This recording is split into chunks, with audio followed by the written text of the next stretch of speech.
ವೇದವಾಕ್ಯವನ್ನೆಲ್ಲ ಓದಿಸುತ್ತ ಜನರ ವೇದಾಮತಿಗೆಡಿಸಿರುವ ಸಾಧು ನಿಜ ಗುಡಿಗೆ ಬಡಿಯುವೆನೋ, ಸಾಧು ನಿಜ ಗುಡಿಗೆ ಬಡಿಯುವೆನೋ. ನಿಜವನ್ನರಿಸುವ ಶ್ರೀ ನಿಜ ಗುಣಿಯ ಗ್ರಂಥವನ್ನು ನಿಜವಾಗಿ ಮೊಳಗಿಸುವ ಸುಜನರಿಗೆ ನಿತ್ಯ ನಮಿಸುವೆನೋ, ಸುಜನರಿಗೆ ನಿತ್ಯ ನಮಿಸುವೆನೋ. ಬದ್ಧ ಜೀವನಿಗೆಲ್ಲ ಅದ್ವೈತ ಬೋಧನೆ ಶುದ್ಧರನ್ನಾಗಿ ಕೈದಾಸಿ ಜಡಿಸಿದ್ದ ಸಿದ್ಧರುಡರಿಗೆ ನಂದನಪ್ಪೆ, ಸಿದ್ಧರುಡರಿಗೆ ನಂದನಪ್ಪೆ. ಬಾಳ ಬಲ ವೇದಾಂತಕ್ಕೆ ಸರಿ ಬಾಳ ಗಜ್ಜನೆ ಕೇಳುವ ತನಕ ಬಾಳ ನೂತಯತ್ವವೇ ಶಾಸ್ತ್ರವೆಂಬುವ ನರಿಗಳು.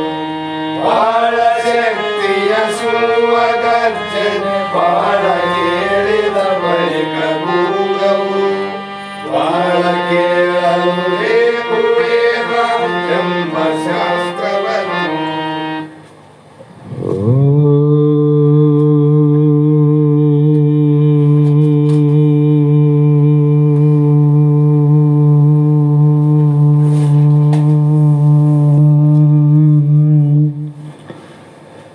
ಸರ್ವಶ್ರುತಿ ಶಿರೋರತ್ನ ವಿರಾಜಿತ ಪಾದಾಂಬುಜ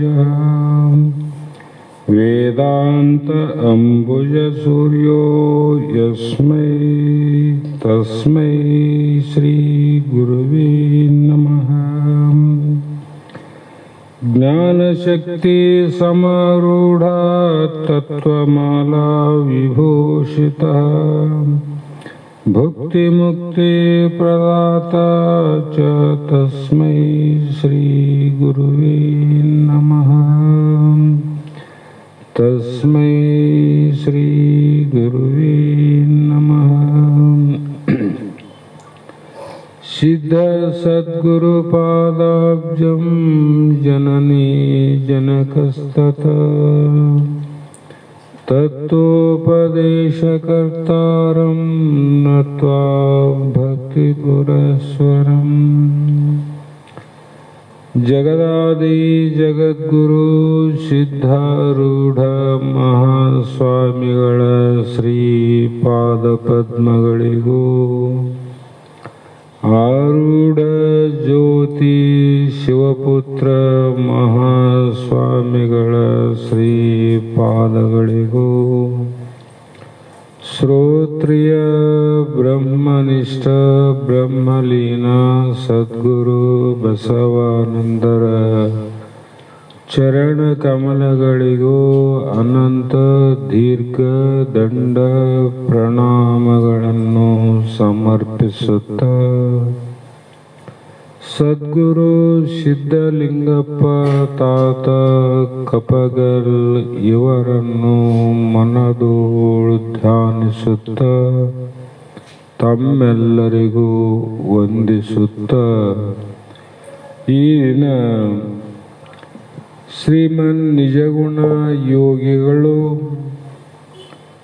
ಭವರೋಗಿಗಳ ನಿವೃತ್ತಿಗಾಗಿ ಅತ್ಯಂತ ದುಃಖ ನಿವೃತ್ತಿ ಪರಮಾನಂದ ಪ್ರಾಪ್ತಿರೂಪ ಮೋಕ್ಷಕ್ಕಾಗಿ ರಚಿಸಿದಂಥ ಪರಮಾನುಭವ ಭೂದೆ ಎನ್ನುವ ಗ್ರಂಥದ 5ನೆಯ ಸಂಧಿ 20ನೆಯ ಸೂತ್ರ ಇಂದಿನ ಆಧಾರದ ವಿಷಯವಾಗಿದ್ದು, ಈ ಸೂತ್ರದಲ್ಲಿ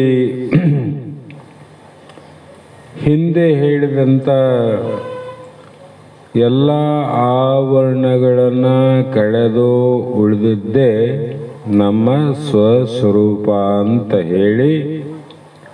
ಅದೇ ನೀನಂತ ಮತ್ತೆ ತಟಸ್ಥ ಲಕ್ಷಣದಿಂದ ಪದೇ ಪದೇ ತತ್ವಮಸಿ ಮಹಾವಾಕ್ಯವನ್ನು ಬೋಧಿಸಿ ಅದನ್ನೇ ಸದಾಕಾಲ ಅನುಸಂಧಾನವನ್ನ ಮಾಡು ಮುದ್ರೆಗಳ ಮುಖಾಂತರ ಅಂತ ಹೇಳಿ, ನಂತರ ಕೇಳು ಬಳಿಕ ಪಂಚಯೋಗ ಇವನು ಮಾಡಲು ಅಳಲಹುದು ಮುಕ್ತಿ ಪದವನು ಅಂದ್ರು. ಆಮೇಲೆ ಮುಂದೆ ನಿನಗೇನಾದರೂ ಮಾಡಬೇಕು ಅಂತ ಇದ್ರೆ ಮುಂದೆ ಹೇಳುವ 5 ಪಂಚ ಅಂದ್ರೆ 5 ಯೋಗಗಳನ್ನು ಅವುಗಳ ವಿವರಗಳನ್ನು ಮಾಡಬಹುದು. ನೀನು ಲಕ್ಷಿಟ್ಟು ಕೇಳು, ಅದರಿಂದಲೂ ಕೂಡ ಮೋಕ್ಷವನ್ನು ಪಡೆಯಬಹುದು ಅಥವಾ ಅನುಭವಿಸಬಹುದು ಅಂತ ಇಲ್ಲಿ ಸೂತ್ರದಲ್ಲಿ 5 ಯಾವ ಯೋಗ ಅಂದರೆ ಮಂತ್ರಯೋಗ, ಹಠಯೋಗ, ಲಯಯೋಗ, ರಾಜಯೋಗ, ಶಿವಯೋಗ ಅಂತ ಯೋಗಗಳಲ್ಲಿ ಅತ್ಯಂತ ಪ್ರಾಮುಖ್ಯವಾದಂಥ ಯೋಗಗಳು 5 ಯೋಗಗಳು. ಇವು ಬರೀ ಯೋಗ ಯೋಗ ಯೋಗ ಅಂತ ಹೇಳ್ತೀವಿ, ಯೋಗವನ್ನು ಮಾಡ್ತೀವಿ. ಯೋಗ ಯೋಗ ಅಂದರೆ ಏನು ಅನ್ನುವುದನ್ನು ಮೊದಲು ತಿಳಿಬೇಕು. ನಾವು ಯಾವ ಊರಿಗೆ ಹೋಗ್ತೀವಂದ್ರೆ ಆ ಊರಿನ ದಾರಿಯನ್ನು ಮೊದಲು ತಿಳ್ಕೋಬೇಕು, ಆಮೇಲೆ ದಾರಿ ನಡಿಬೇಕು. ನಂತರ ಸರಳವಾಗಿ ಸಂಶಯ ಇಲ್ಲದಂಗೆ ದಾರಿ ತಪ್ಪಲಾರದ ಊರಿಗೆ ಮುಡ್ತೀವಿ ನಾವು. ಅದರಂತೆ ಪಾರಮಾರ್ಥದಲ್ಲಿ ಕೂಡ ನಾವೇನಾದರೂ ಮಾಡಬೇಕು ಅಂದರೆ ಮಾಡುವುದು ಏನು ಅನ್ನುವುದನ್ನು ಮೊದಲು ಪಕ್ಕ ತಿಳಿಬೇಕಂತ ಮಹಾತ್ಮರು ಹೇಳೋದು ಸತ್ಯ ಆದಲ್ಲಿ. ಅದಕ್ಕೆ ಯೋಗ ಯೋಗ ಅಂತ ಹೇಳ್ಯಾರ. ಯೋಗಗಳಿಗೆ ಅನಂತ ಮಹಾತ್ಮರು ಅನಂತ ರೀತಿಯ ವ್ಯಾಖ್ಯಾನವನ್ನ ಅಂದರೆ ಅದರ ಅರ್ಥವನ್ನ ಹೇಳ್ಯಾರ, ಇಲ್ಲಂತಲ್ಲ.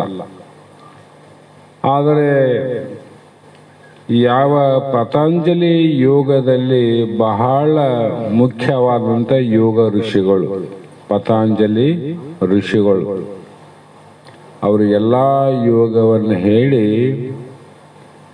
ಯೋಗ ಅಂದರೆ ಏನು ಅಂತ ಹೇಳಿದ್ರೆ ಚಿತ್ತ ವೃತ್ತಿ ನಿವೃತ್ತಿ ಯೋಗಶ್ಯ ಯೋಗ ಅಂತ ಅವ್ರು ಹೇಳಿದರು. ಚಿತ್ತ ವೃತ್ತಿ ನಿವೃತ್ತಿ ಯೋಗಶ್ಯ ಯೋಗ ಅವರೊಂದು ರೀತಿ ಅನುಭವ ಮಾಡಿದರು. ಅಂದ್ರೆ ಏನು, ಈ ಮನಸ್ಸು ಅನ್ನುವುದು ಬಹಳ ಹಿಡಿಯುವುದು ಬಹಳ ಕಷ್ಟಕರವಾದ ಕೆಲಸ. ಮನುಷ್ಯನನ್ನ ಹಿಡಿಬಹುದು, ಮನಸ್ಸನ್ನ ಹಿಡಿಯುವುದು ಕಷ್ಟ. ಯಾಕೆ ಕಷ್ಟ? ಈ ಮನಸ್ಸು ಅನ್ನುವುದು ಗಾಳಿಗೆ ಹುಟ್ಟಿದಂಥ ಗಾಳಿಯ ತತ್ವದ ಕೂಸದು. ಗಾಳಿಯನ್ನು ಹಿಡಿಲಿಕ್ಕೆ ಹೇಗೆ ಅಸಾಧ್ಯವೋ ಆದ ಕಾರಣ ಮನಸ್ಸನ್ನ ಗಾಳಿಯ ತತ್ವದಿಂದ ಹುಟ್ಟಿದ ಕಾರಣ ಮನಸ್ಸನ್ನ ಹಿಡಿಲಿಕ್ಕೆ ಬಹಳ ಕಷ್ಟ ಅಂತ ಅರ್ಥ. ಕೆಲವು ಜನ ಹಳ್ಳಿಯಾಗ ಮಾತಾಡಂಗಿಲ್ಲೇನು, ಅವರ ಅಪ್ಪನ್ನ ಹಿಡಿದವರೆಲ್ಲ ಮಗನ ಯಾರು ಹಿಡಿತಾರಂತ ಲೌಕಿಕದಲ್ಲಿ.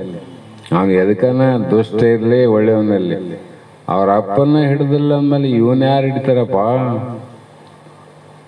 ಅಂತಾರಿಲ್ಲ. ಅದ್ರಂಗ ಇದು ಅಪ್ಪ ಇದ್ದಂಗೆ ಅವನೇ ಹಿಡಿಯಕ್ಕಾಗಲ್ಲ. ಗಾಳಿನ ಯಾರು ಹಿಡಿದಾರ ಹೇಳ್ರಿ? ಅಂದ್ರೆ ಗಾಳಿಯ ತತ್ವದ ಮನಸ್ಸನ್ನ ಹಿಡಿಯುವುದು ಹೇಗೆ ಅಂದ್ರೆ ಅದಕ್ಕೆ ಪತಂಜಲಿ ಋಷಿಗಳು ಹೇಳಿದರು, ಚಿತ್ತ ವೃತ್ತಿ ನಿವೃತ್ತಿ ಯೋಗಶ್ಯ ಯೋಗ. ಇದನ್ನ ಹಿಡಿಬೇಕಾದ್ರೆ ಬಹಳ ಕಷ್ಟವನ್ನು ಪಡಬೇಕಾಗಿದೆ ನಾವೆಲ್ಲರೂ. ಯಾವಾಗ ಇದು ನಿಲ್ತದ ಅಂದ್ರೆ ವ್ಯಾಖ್ಯಾನ ಮಾಡ್ಯಾರ ಮಹಾತ್ಮರು, ಈ ಮನಸ್ಸು ಅನ್ನುವುದು ಕುದುರೆ ಇದ್ದಂಗಂತ, ಓಡದೆ ಓಡದೆ ಓಡದೆ ಓಡದೆ.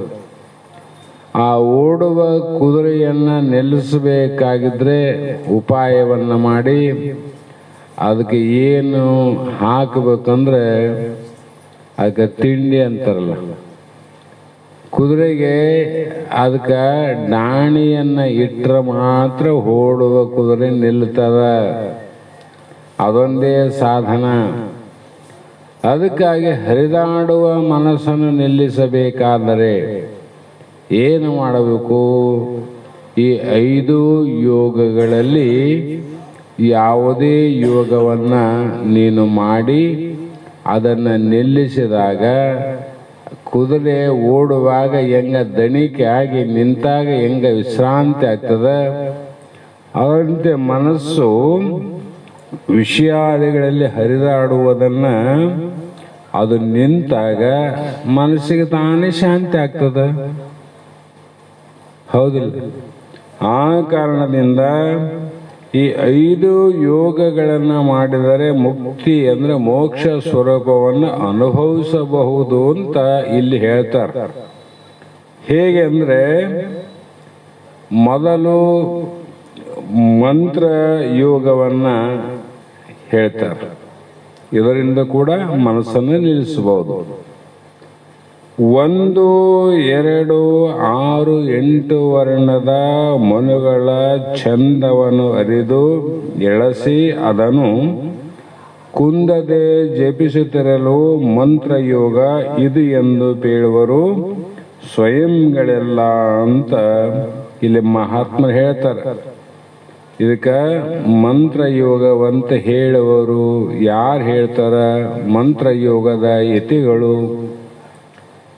ಕಾರಣ, 1 ಅಂದಾಗ ಓಂ ಅನ್ನುವ 1 ಅಕ್ಷರದ ಮಂತ್ರ, 2 ಅಂದಾಗ ಅದು ಹರನಾಮವನ್ನು ಜಪಿಸಲು ಅಥವಾ ಗಾಯತ್ರಿ ಮಂತ್ರ, ಒಟ್ಟಿನಲ್ಲಿ 2 ಅಕ್ಷರದ ಮಂತ್ರ, ಹಂಸ ಅಂತ ಅಂತಾರೆ. ಇನ್ನು 6 ಯಾವುದು ಅಂದರೆ ಇದು ಪಂಚಾಕ್ಷರಿ ಮಂತ್ರ ಅಲ್ಲ, ಷಡಾಕ್ಷರಿ ಮಂತ್ರ. ಓಂ ನಮಃ ಶಿವಾಯ. ಪಂಚಾಕ್ಷರಿ ಮಂತ್ರ ಅಂದರೆ ಶಿವಾಯ ನಮಃ.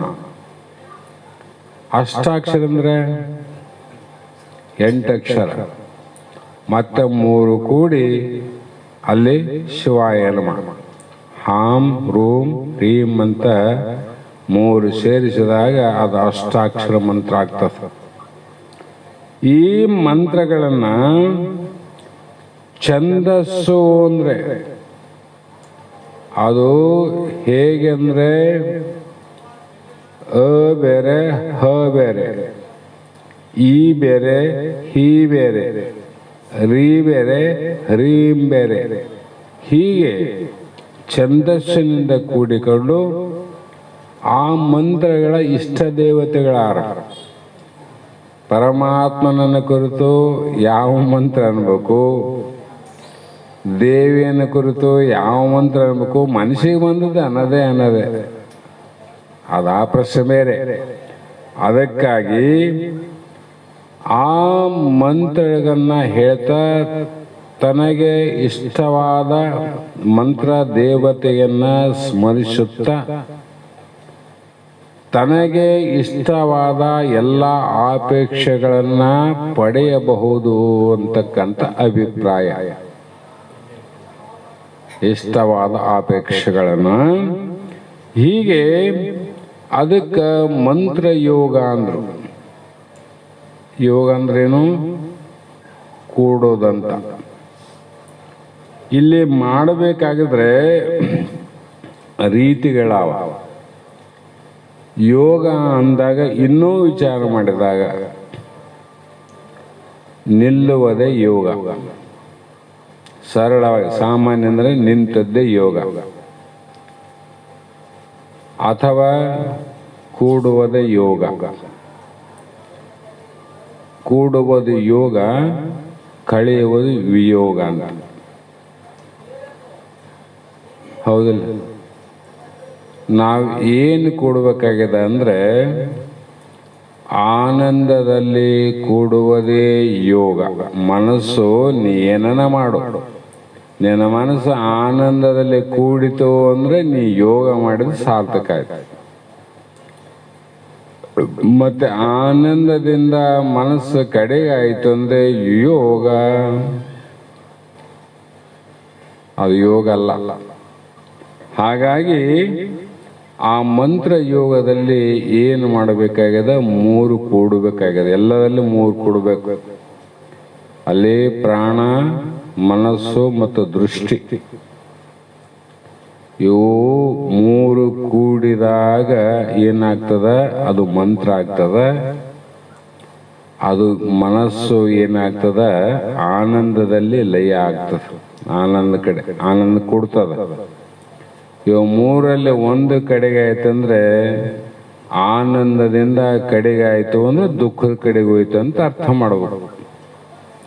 ಅದಕ್ಕೆ ಮಹಾತ್ಮರು ನಾದದ ನಿಜದೊಳು ಆಗಲಿ, ಬಿಂದುವಿನ ರಮ್ಯವಾದ ರೂಪದೊಳು ಆಗಲಿ, ಹಸುಗೂಡಿ ಭೇದ ಬೆಳೆದು ಮನವೆರೆ ಲಯಯೋಗವೆಂದು ಓದಿ ಸೂರ್ಯಗಳು ಸೂಚಿಸುವರು ಅಂತ ಹೇಳಿದ್ರು. ಇಲ್ಲಿ ಸೂರ್ಯಗಳು ಅಂದರೆ ಜ್ಞಾನಿಗಳು ಹೇಳ್ತಾರಪ್ಪ ಅಂದ್ರೆ ಅವರು, ನಾವು ಸುಮ್ಮನೆ ತಿಳ್ಕೊಂಬಿಟ್ಟಿವಿ. ಏನು ಹೇಳ್ತಾರ? ನಾದದ, ಇಲ್ಲಿ ನಾದದಲ್ಲಿ 2 ಪ್ರಕಾರ ಅಂತ ಮೊದಲು ಹೇಳಿವಲ್ಲ. ಇದು ನಾದ 2 ಪ್ರಕಾರ ಬಿಡ್ತದ. ಹೊಡೆದರೆ ಬರ್ತಕ್ಕಂಥ ನಾದ ಇದು ಅನಾಹತ ನಾದದಲ್ಲಿ ಬುದ್ಧಿ ಕರಿಗೊಂಡು ಅಂತ ಬರೆದಾರ. ನಿಜಗುಣ ಬರೆದಲ್ಲ. ಅಲ್ಲಿ ನಾದ ಎಷ್ಟು ಪ್ರಕಾರ ಅಂದ್ರೆ 10 ಪ್ರಕಾರ ನಾದಗಳಂತೂ ಬರೆದಾರ. ಕಿಂಕಿಣಿ, ಗೆಜ್ಜೆನಾದ, ಶಂಖನಾದ, ಘಂಟಾನಾದ, ಬೇರಿನಾದ, ನಗಾರಿನಾದ ಅಂತ ಬರೆದಾರಲ್ಲ. ಇವೆಲ್ಲ ನಾದಗಳು ಬಡದರ ಮಾತ್ರ ನಾದ ಬರ್ತಾವಲ್ಲ. ಆ 10 ನಾದಗಳ ಏನು ಸ್ವರ ಅದ, ಅದು ನಿನಗ ಹೊಡಿಲಾರ್ದ ನಿನ್ನ ಒಳಗೆ ನಿನಗೆ ನಾದ ಕೇಳಬೇಕು ನೋಡೋದು. ಅದು ಒಳಗೆ ಪ್ರಾರಂಭ ಮಾಡಿದ್ರೆ ಕಿವಿಯೊಳಗೆ ಬಂದು ಕೇಳ್ಬೇಕು. ಅದಕ್ಕೆ ಏನಂತಂದ್ರೆ ನಾದದ ನಿಜದೋಳು ಅಂದ್ರು. ಬಿಂದುವಿನ ರಮ್ಯವಾದ, ಬಿಂದು ಎಲ್ಲಿ ಅದ ಅಂದ್ರೆ ನೇತ್ರದಲ್ಲಿ ಅದ, ಹೌದಿಲ್ಲ? ಅದಕ್ಕೆ ದೃಷ್ಟಿ ಅಂದ್ರು.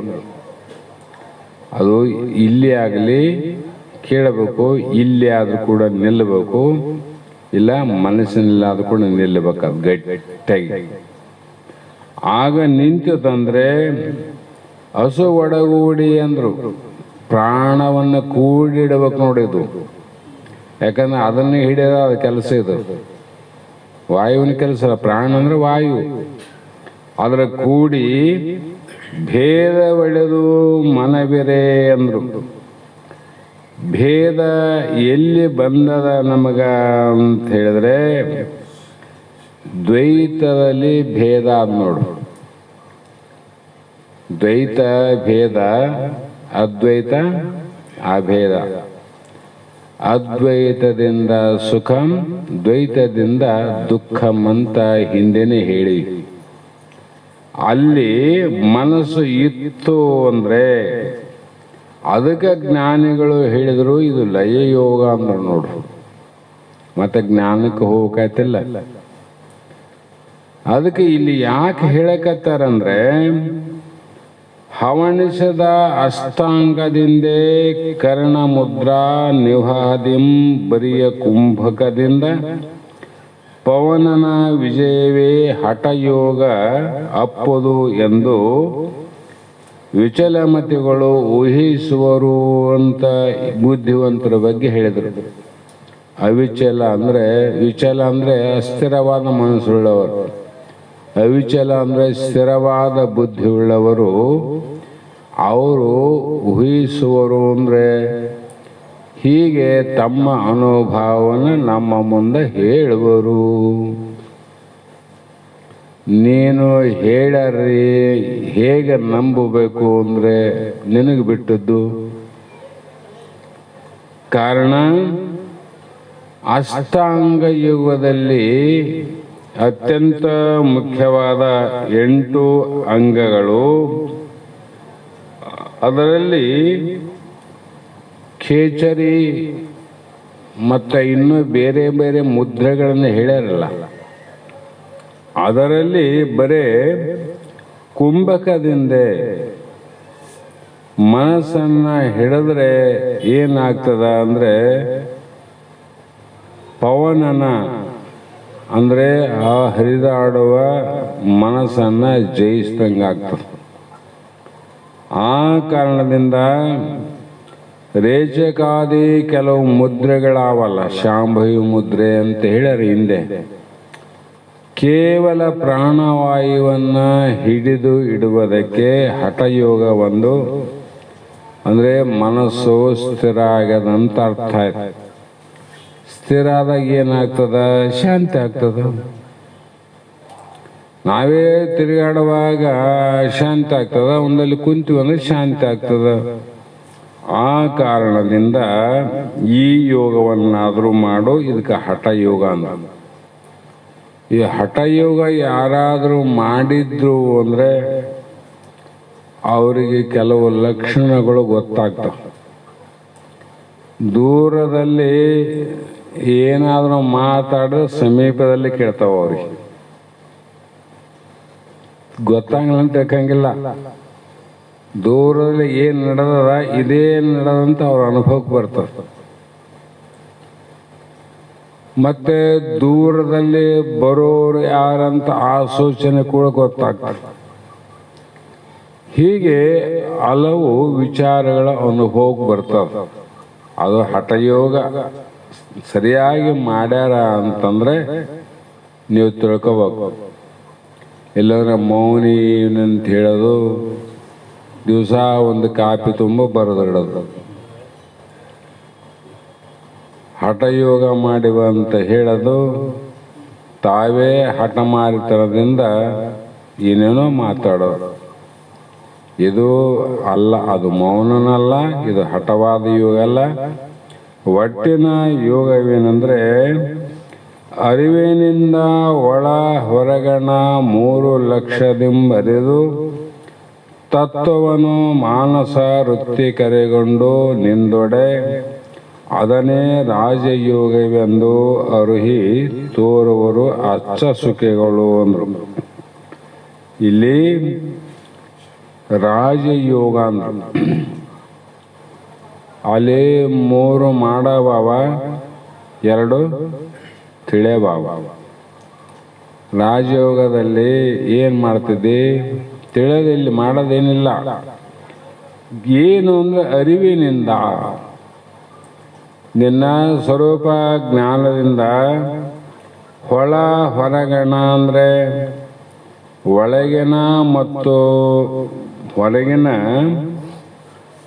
ಲಕ್ಷ್ಯದಿಂದ, ಲಕ್ಷ್ಯಗಳಲ್ಲಿ 3, ಅಂತರ್ಲಕ್ಷ್ಯ ಬೇರೆ, ಬಹಿರ್ಲಕ್ಷ್ಯ ಬೇರೆ.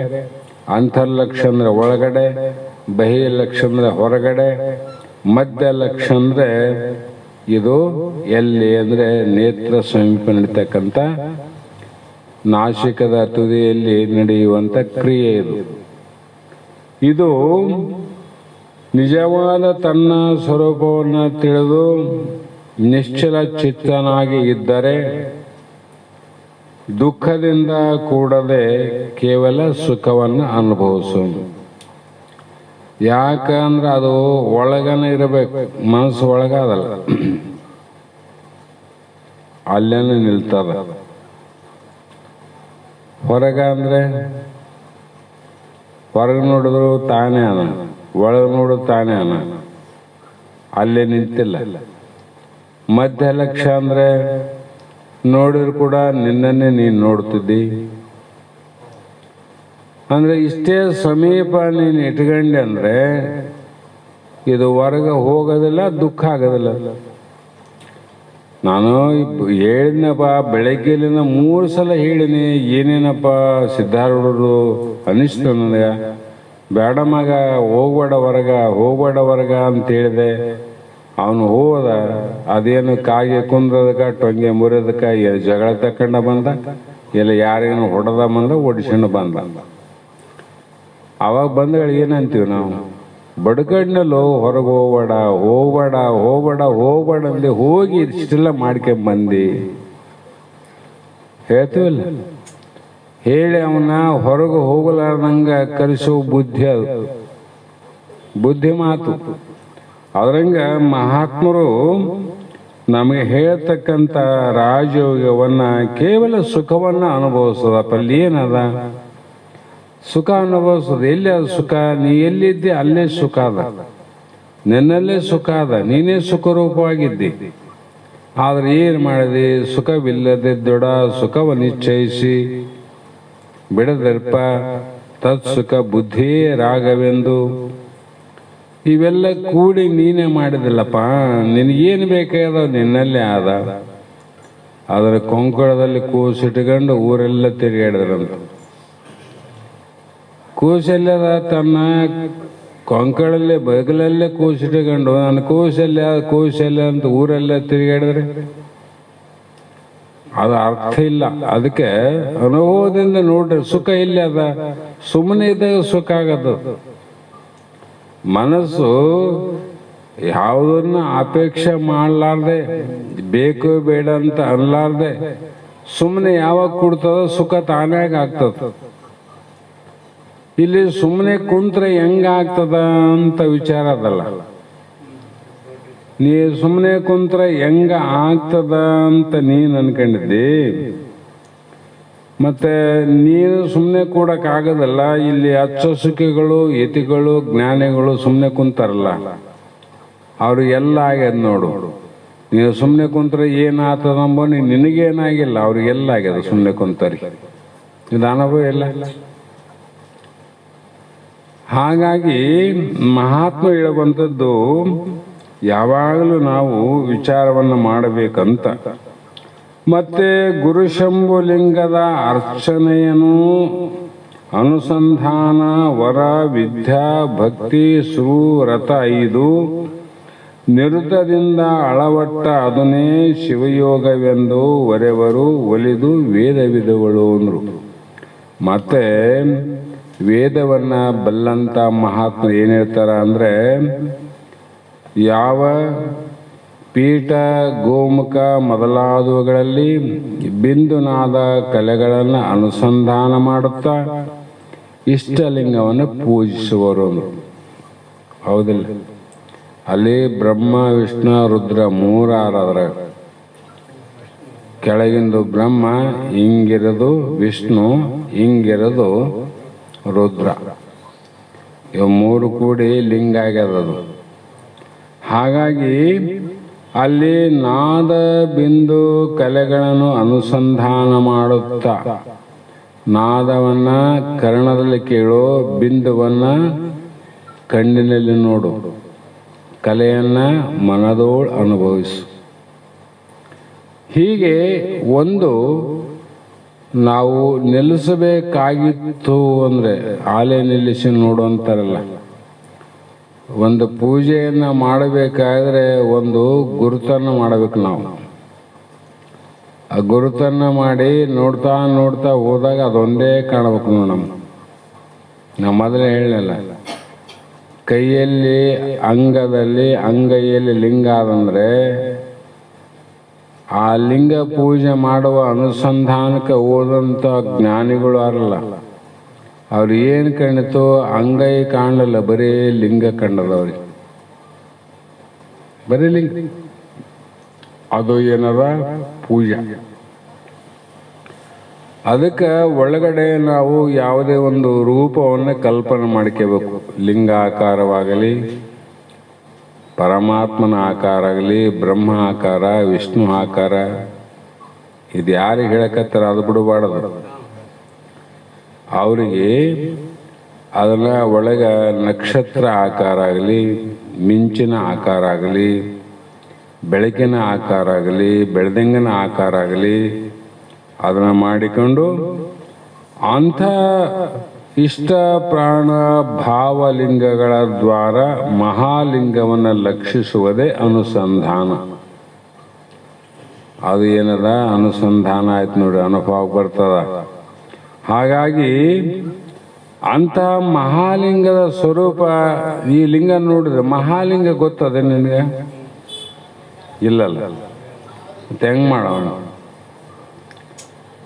ಆ ಲಿಂಗ ಕೊಟ್ಟಾರ್ರಿ ಮಾಡಂತ ಹೇಳ್ಯಾರ ಮಾಡ್ಕೊಂತ ಕುಂತೀವಿ. ಹೌದು, ಲಿಂಗ ಕೊಟ್ಟರು ಮಾಡಕತ್ತಿದ್ದಿ.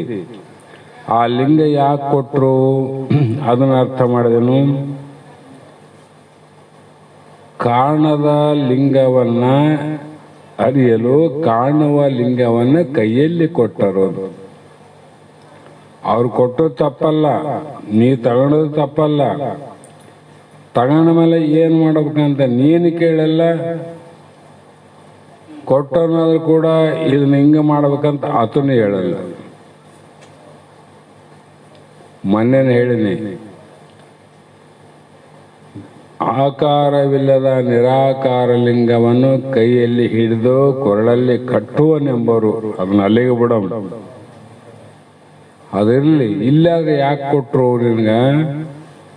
ಕಾಣಲಾರದ ಕಂಡದ್ದನ್ನ ನೋಡಿ ಕಾಣದೇ ಇರುವಂಥದ್ದನ್ನ ಕಂಡು ಹಿಡಿಯಲಿಕ್ಕೆ ಇದೊಂದು ಕುರುಹು ಕೊಟ್ಟರು.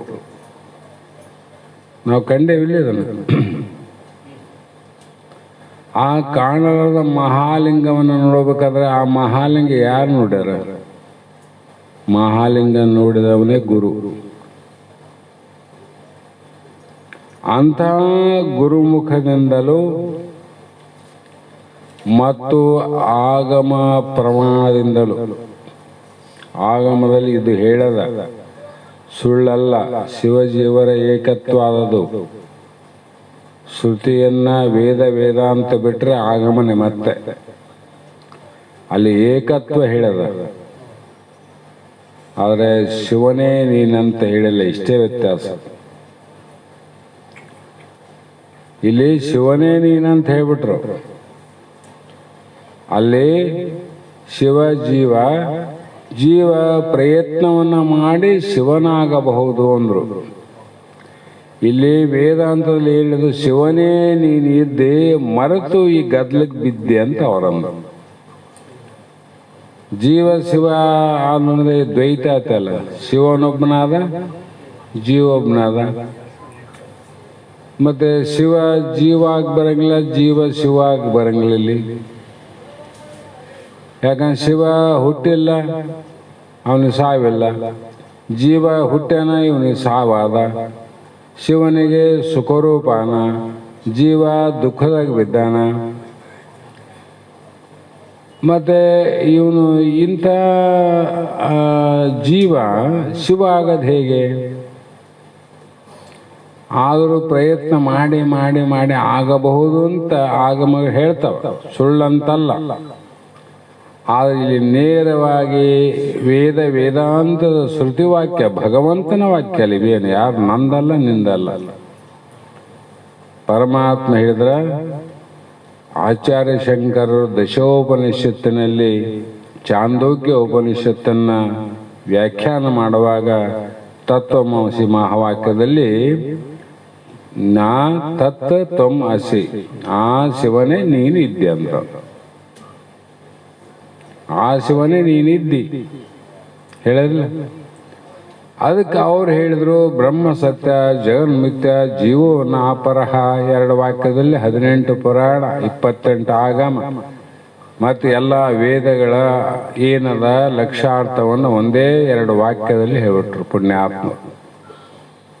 ಹಾಗಾಗಿ ಇಲ್ಲಿ ಗುರುಮುಖದಿಂದ ಆಗಮ ಪ್ರಮಾಣದಿಂದಲೂ ಸ್ವಾನುಭಾವ ಕೂರಬೇಕು. ಅದರಿಂದ ತಿಳಿಯುವುದೇ ಇದಕ್ಕೇನೆಂದ್ರು ವರವಿದ್ಯೆ. ವಿದ್ಯೆಗಳೆಲ್ಲ ಬಹಳ ಅವಲ್ಲ. ಇದಂ, ಈ ವಿದ್ಯಕ್ಕೆ ಏನೆಂದ್ರು ಪವಿತ್ರಂ, ಇದಂ ಪರಾವಿದ್ಯಂ. ಈ ವಿದ್ಯೆ ಬಹಳ ಶ್ರೇಷ್ಠವಾದ ವರವಿದ್ಯೆ ಅಂದ್ರು. ಇದು ಬಳಿಕ ಇದನ್ನು ತಿಳಿದ ಮೇಲೆ ನಿನಗಂತ ಬೇರೆ ಇಲ್ಲ ಅಂದ್ರು ಅವರು. ನೀನು ಆಗತಾನ ಜೀವ ಆದ್ಮೇಲೆ ಶಿವ ಅಂದ್ರು. ಅಲ್ಲಿ ಅಂದ್ರ ಹೌದು ಆಗ್ಲಪ್ಪ, ಆಗತಾನ ಜೀವ ಆದ್ಮೇಲೆ ಶಿವ ಅದಲ್ಲ. ಆ ಶಿವ ಆದ್ಮೇಲೆ ಅದು ಕೂಡ ನನಗಿಂತ ಬೇರಿಲ್ಲ ಅಂತ ಅನ್ಬೇಕು. ಆದ್ಮೇಲೆ ಮತ್ತೆ ಅದೇ ಕೆಲಸ. ಇಲ್ಲಿ ಭಾಳ ಕಷ್ಟ. ಈ ಮಂದಿಗೆ ಅರ್ಥ ಆಗೋದಿಲ್ಲ, ಹೇಳೋದ್ರೆ ಅರ್ಥ ಆಗೋದಿಲ್ಲ, ಅರ್ಥ ಮಾಡ್ಕೊಂಗಿಲ್ಲ. ಅವ್ರು ಹೇಳಿದ್ದ ಅವ್ರಿಗೆ ಹೇಳಿದ್ರೆ ಅರ್ಥ ಆಗೋದಿಲ್ಲ. ಆದಮೇಲೆ ಮತ್ತೆ ಬೇರೆ ಆ ರೀತಿ ಆದ ಮೇಲೆ ತನಗಿಂತ ಬೇರೆ ಇಲ್ಲ. ಯಾಕ್ರಿ? ಮೊನ್ನೆನೇ ಹೇಳಿರಲಿ, ಇವೆಲ್ಲ ಹಾಡರಿ. ನದಿಯು ಪುಟ್ಟಿ ತಾನು ಸಮುದ್ರ ಸೇರಿದ ಮೇಲೆ ಮರಳಿ ನದಿಯು ಹೋಗುವುದೇ ಸಮುದ್ರದಡೆಗೆ. ಸಮುದ್ರ ನದಿ ಕಡೆ ಹೋಗೋದಿಲ್ಲ. ನದಿ ಏನದ ಸಮುದ್ರ ಕಡೆ ಹೋಯ್ತು. ಸಮುದ್ರ ಕೂಡಿದ ಮೇಲೆ ಮತ್ತೆ ನದಿ ಕಡೆ ತಾನು ಹುಟ್ಟಿದ ಕಡೆ ಹೋಗ್ತದೆ. ಏನದು ಮುಗಿದೈತಲ್ಲ. ಮತ್ತೆ ಜೀವ ಪರಮಾತ್ಮದ ಐಕ್ಯ ಆದ್ಮೇಲೆ ಅವನು ಪರಮಾತ್ಮ ಅದ. ಮತ್ತೆ ಬೇರೆ ಹೆಂಗಾಗ್ತಾನೆ ಜೀವಾತ್ಮ? ಅವಾಗಾದ್ರೂ ಅದ್ವೈತಕ್ಕೆ ಬರಬೇಕಲ್ಲ. ಮತ್ತೆ ದ್ವೈತ ಅಂದ್ರೆ ಮತ್ತೆ ಸಮುದ್ರಕ್ಕೆ ಹೋದ್ಮೇಲೆ ಆ ನದಿ ಮತ್ತೆ ವಾಪಸ್ ಹೊಂಟದಂತ ಅರ್ಥ ಆಯ್ತು. ಅರ್ಥ ಮಾಡಿದ್ರೆ ಹಿಂಗಾಗ್ತದ. ಮತ್ತೆ ಹಾಲು ತಾನು ಎಪ್ಪ ಕೊಡಲು, ಎಪ್ಪು ಅಡಿಗೆ ತುಪ್ಪ ಆದ ಮೇಲೆ ತುಪ್ಪ ಮರಳಿ ಕೊಡುವುದೇ ಹಾಲಿನೊಳೊಂದು. ಒಂದ್ಸಲ ಹಾಲು ಏನದ ಅದಕ್ಕೆ ಎಪ್ಪು ಹಾಕಿದ ತಕ್ಷಣ ಅದು ಮುಂದೆ ಮೊಸರಾಗಿ ಮಜ್ಜಿಗೆ ಆಗಿ ಅದು ತುಪ್ಪ ಆಯ್ತಿಲ್ಲ. ತುಪ್ಪ ಆದಮೇಲೆ ಮತ್ತೆ ಬೇರೆ ಏನೇ ಪ್ರಯತ್ನ ಮಾಡಿದ್ರು ಹಾಲಿನಲ್ಲಿ ತುಪ್ಪ ಕೂಡ್ತದೇನು? ಕೂಡ್ಲಿಕ್ಕೆ ಸಾಧ್ಯ ಇಲ್ಲ. ಕೂಡಿದ್ರೆ ಅದು ತುಪ್ಪ ಅಲ್ಲ ಅಂತ ಅರ್ಥ. ಮತ್ತೆ ಆ ಕಡೆ ಹೋಗೋದಿಲ್ಲ. ಮತ್ತೆ ನಾವು ದ್ವೈತದಿಂದ ಅದ್ವೈತಕ್ಕೆ ಬಂದ ಮೇಲೆ ಮತ್ತೆ ದ್ವೈತದ ಕಡೆ ಹೋದ್ರೆ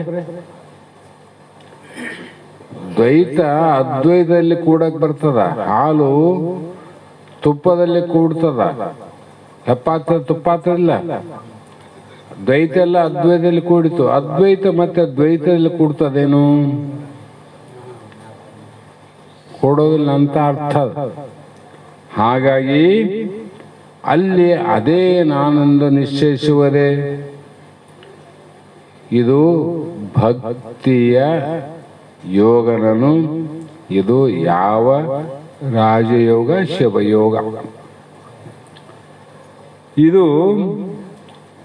ಅದರಲ್ಲಿ ಸಂಶಯಗಳು ಉದಯವಾಗದೆ ಅಲ್ಲಿ ಮತ್ತೆ ತುಪ್ಪದಾಗ ಹಾಲಾದೇನ್, ಬೆಣ್ಣೆನಾದೇನ್, ಮಜ್ಜಿಗೆನೇ ಆದೇನ್ ಅಂತ ಅದರ ಸಂಶಯ ಅದೇನ್ ಇಲ್ಲಲ್ಲ. ಅದರಂತೆ ಅದರಿಂದ ಯೋಗವಾಗದೆ ತುಪ್ಪದಿಂದ ಹಾಲು ಕಡೆಯಾಗದು ನೋಡು. ಸಮುದ್ರದಿಂದ ನದಿ ಕಡೆಗೆ ಆಗೋದಿಲ್ಲ. ತುಪ್ಪದಿಂದ ಹಾಲು ಕಡೆಗೆ ಆಗೋದಿಲ್ಲ. ಅದರಿಂದ ಶಿವನಿಂದ ಜೀವ ಕಡೆಗೆ ಆಗೋದಿಲ್ಲ. ಅವಾಗ ಶಿವನಿಂದ ಜೀವ ಕಡೆಯಿಲ್ಲ ಅಂದ್ರೆ ಶಿವನಿಗೇನದ ಹುಟ್ಟಿಲ್ಲ, ನೀ ಹುಟ್ಟಿಲ್ಲ. ಶಿವ ಸಾಯಂಗಿಲ್ಲ, ನೀ ಸಾಯಂಗಿಲ್ಲ. ಶಿವನಿಗೆ ಆನಂದ, ನಿನಗೆ ಆನಂದ. ಹೀಗೆ ಅದರಿಂದ ಉಳಿದ ಉಳಿಮೆಯ ರೂಪ ಆಗಿರುವುದೇ ಸುವ್ರತ ಅಂದ್ರು. ಇವು ಜ್ಞಾನದ ವ್ರತಗಳು. ಇವು ಅಜ್ಞಾನ ವ್ರತ ಅಲ್ಲ. ಇವು ಜ್ಞಾನದಿಂದ ಮಾಡೋದು. ಅದಕ್ಕಾಗಿ ಇದನ್ನು ಯಾರು ಹೇಳ್ತಾರೆ ಅಂದ್ರೆ ವೇದವಲ್ಲವರು ಇದಕ್ಕೆ ಶಿವಯೋಗವೆಂದು ಹೇಳುವರು. ವೇದವಲ್ಲವರು ಹೇಳ್ತಾರೆ. ತುಪ್ಪದ ಜ್ಞಾನ ಇದ್ದವನು ಹೇಳ್ಬೇಕಾದ್ರೆ ತುಪ್ಪ ಅಂತ. ತುಪ್ಪನೇ ಜ್ಞಾನ ಇಲ್ಲ ಅಂದಮೇಲೆ ತುಪ್ಪ ಅಂತ ಹೇಳ್ತಾರೇನು? ತುಪ್ಪ ಬಲ್ಲವನೇ ತುಪ್ಪದ ಸ್ವಾದವನ್ನು ಹೇಳ್ಬೇಕಾಗ್ತದೆ. ಹಾಲು ಬಲ್ಲವನು ಹಾಲಿನ ಗುಣ ಸ್ವಾದವನ್ನು ಹೇಳ್ತಾನೆ. ಗೊತ್ತಿಲ್ಲ ಹೇಳಕ್ ಬರ್ತದೆ.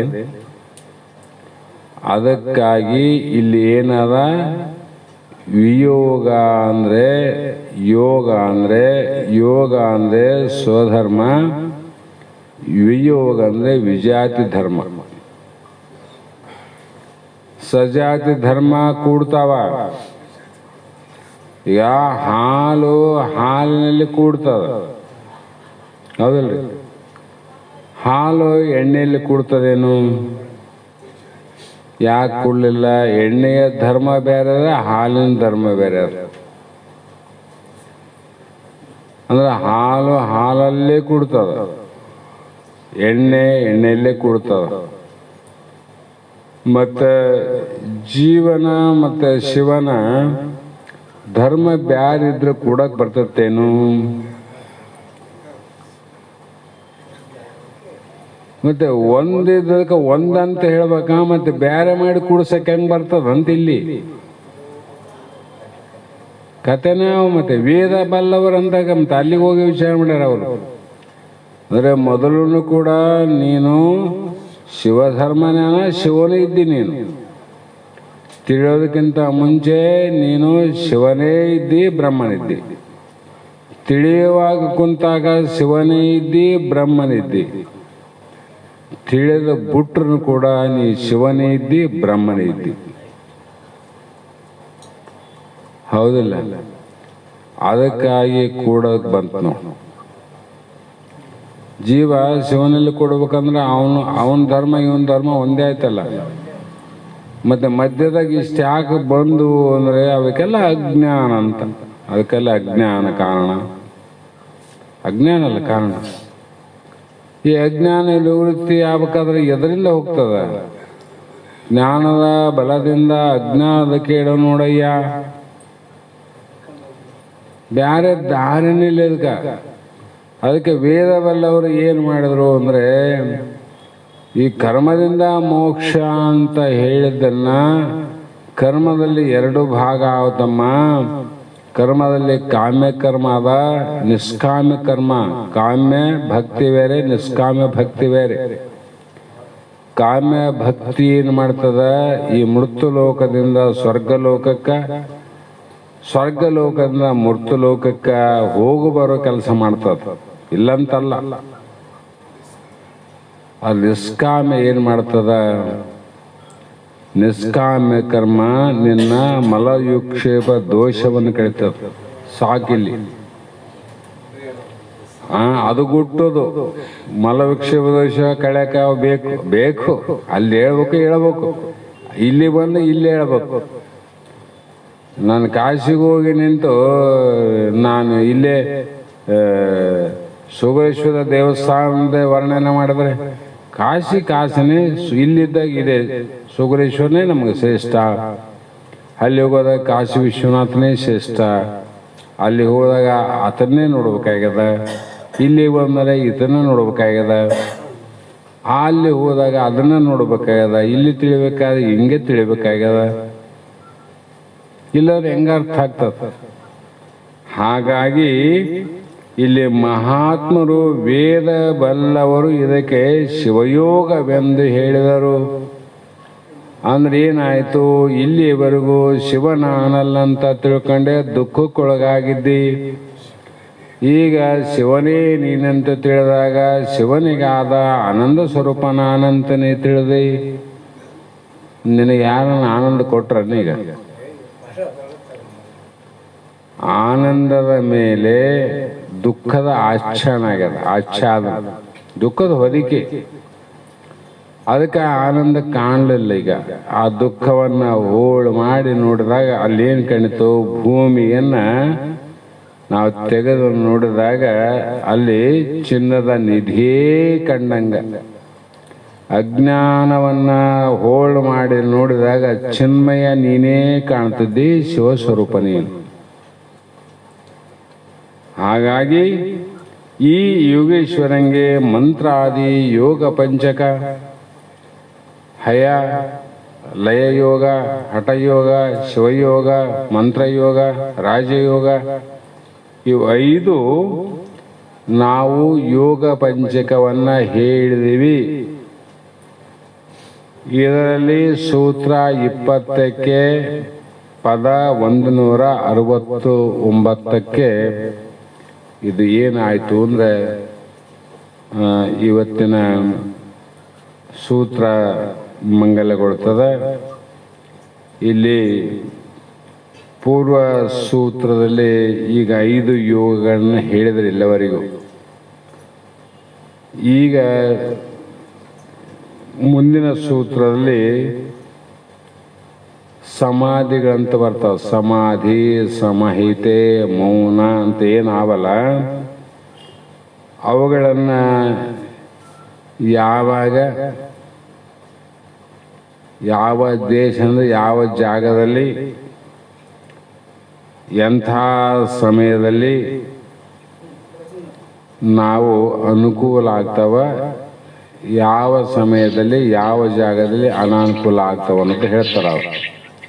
ಇವನು ಕೂಡ ನಾನು ಎಲ್ಲೇನ ಮನಸ್ಸಿಗೆ ಬಂದಲ್ಲಿ ಹೋಟೆಲ್ದಾಗ ಕುಂತು ಮಾತಾಡೋಕೆ ಮಾಡ್ತೀನಿ, ಚಾ ಕುಡಿಯೋಕೆ ಮಾಡ್ತೀನಿ ಅಂದ್ರೆ ಇವು ನಡೆಯಂಗಿಲ್ಲ ಅಂತಾರೆ ಅವರು. ಇವು ನಡೆಯಂಗಿಲ್ಲ. ಇಲ್ಲಿ ಮುಖ್ಯವಾದದ್ದು ಆ ಜಾಗ, ಕಾಲ, ವಸ್ತು, ದೇಶ ಅಂತ ಏನು ಹೇಳ್ಯಾರ ಅದು ಮುಂದಿನ 21ನೇ ಸೂತ್ರದಲ್ಲಿ ಹೇಳ್ತಾರೆ. ಇದು ಮುಗಿದ ತಕ್ಷಣ ಬಹುಶಃ 22ನೇ ಸೂತ್ರ ಇರಬೇಕಲ್ಲ. 22 ಆದಮೇಲೆ ಈ ಸಂಧೆ ಮುಗಿತದೆ. 6ನೇ ಸಂಧಿಗೆ ಪ್ರವೇಶ ಮಾಡೋಣ.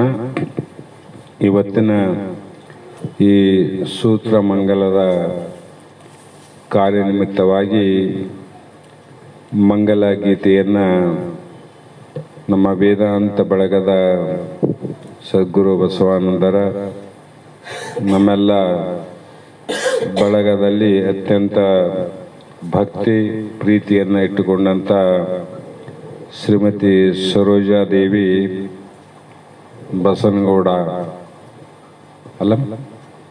ಬಸನಗೌಡ ಏಗನೂರು ಇವರು ಮಂಗಲವನ್ನು ಹಾಡ್ತಾರೆ. ನಂತರದಲ್ಲಿ ಇವತ್ತಿನ ಶಾಸ್ತ್ರದ ವಾಕ್ಪುಷ್ಪಗಳನ್ನು ಗುರುಪಾದಕ್ಕೆ ನಾವು ನೀವೆಲ್ಲರೂ ಸಮರ್ಪಿಸಿ ಧನ್ಯರಾಗೋಣ ಅನ್ನುವಂಥ ಮಾತನ್ನು ಹೇಳಿ ಈಗ ಪ್ರಾರಂಭ ಮಾಡ್ತಾ ಇದ್ದೀವಿ. ಗುರು ಶ್ರೇಷ್ಠ ಅಭಿನವ ಶ್ರೀ ನಿಜ ಗುಣಗೆ ಬೆಳಗುವೆ ನಾರತಿಯ, ಗುರುವರ ಬೆಳಗುವೆ ನಾರತಿಯ. ಗುರು ಶ್ರೇಷ್ಠ ಅಭಿನವ ಶ್ರೀ ನಿಜ ಗುಣಗೆ ಬೆಳಗುವೆ ಆರತಿಯ, ಗುರುವರ ಬೆಳಗುವೆ ಆರತಿಯ. ಶ್ರೀ ಗುರು ಬಸವಾನಂದ ಪುತ್ರರ ಕರುಣೆಯ ಕಂದನಿಗೆ, ಗುರುವರ ಕರುಣೆಯ ಕಂದನಿಗೆ. ಅರಿಷಡ್ವರ್ಗವ ನಳಿಸಿದ ದೇವಗೆ ಬೆಳಗುವೆ ಆರತಿಯ, ಗುರುವರ ಬೆಳಗುವೆ ಆರತಿಯ. ಜ್ಞಾನದ ಪಥವ ಸುಲಭದಿ ತಿಳಪುವ ವಿಹಿತ ಗುರುವರಗೆ, ಗುರುವರ ವಿಹಿತ ಗುರುವರಗೆ. ಸಾನುರಾಗದಿ ಬಂಧನ ಬಿಡಿಸಿದ ಸುಜ್ಞಾನ ದೇವಗೆ, ಗುರುವರ ಸುಜ್ಞಾನ ದೇವನಿಗೆ. ಗುರು ಶ್ರೇಷ್ಠ ಅಭಿನವ ಶ್ರೀ ನಿಜ ಗುಣಗೆ ಬೆಳಗುವೆ ಆರತಿಯ, ಗುರುವರ ಬೆಳಗುವೆ ಆರತಿಯ.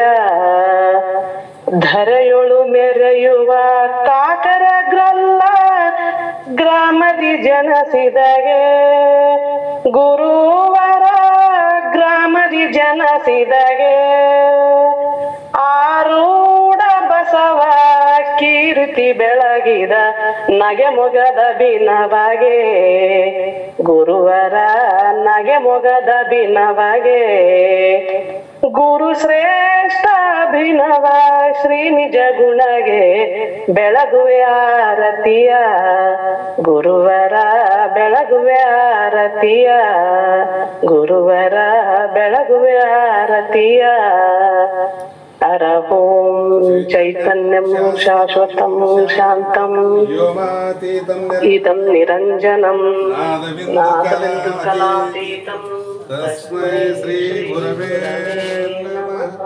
ಶ್ರೀಮದ್ ಜಗದ್ಗುರು ಸಿದ್ಧಾರೂಢ ಸ್ವಾಮಿ ಮಹಾರಾಜ್ ಕಿ ತಾಯಿ ಜೈ. ಆಮೇಲೆ ಮಾತಾಡ್ತೀನಿ. ಶ್ರೀ ಸದ್ಗುರು ಶಿವಪುತ್ರ ಸ್ವಾಮಿ ಮಹಾರಾಜ್ ಕಿ ಜೈ. ಶ್ರೀ ಸದ್ಗುರು ಬಸವಾನಂದ ಸ್ವಾಮಿ ಮಹಾರಾಜ್ ಕಿ ಜೈ. ಶ್ರೀ ಸದ್ಗುರು ಅಭಿನವ ನಿಜಗುಣ ಮಹಾರಾಜ್ ಕಿ ಜೈ. ಶ್ರೀ ಸದ್ಗುರು ಅಭಿನವ ನಿಜಗುಣ ಮಹಾರಾಜ್ ಕಿ ಜೈ.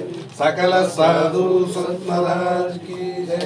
ಜಯ ಮಂಗಲಂ ಜಯ ನಮಃ ಪಾರ್ವತಿ ಶಿವರ ಮಹಾದೇವ. ಚಲೋ ಜೋಡಿಸಿ ಹೇಳೋಣ ಏ ಅದ್ಭುತ ಇಲ್ಲ ಇದು ಈ